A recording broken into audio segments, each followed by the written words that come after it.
அதிமுக ஆட்சி காலத்தில் திரு எம்.ஆர்.கே. பன்னீர்செல்வம் மீது சொத்து குவிப்பு வழக்கு போட்டது. 2 கோடி ரூபாய் கூடுதலாக வருமானத்திற்கு அதிகமான சொத்து.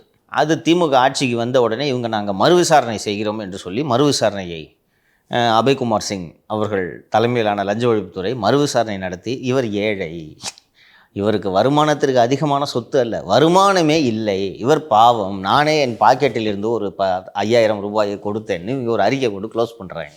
அது நீதிபதி திரு ஆனந்த் வெங்கடேஷ் அவர்கிட்ட வந்த உடனே, நீ எப்படி விசாரிச்சிருக்கிற பார்த்தியா அப்படின்ட்டு முதலேருந்து ஆரம்பி போ என்று உத்தரவு போட்டு அனுப்பி கீழ்கோர்ட்டில் திருப்பி விசாரிக்கணும்னு சொல்லிவிட்டார்.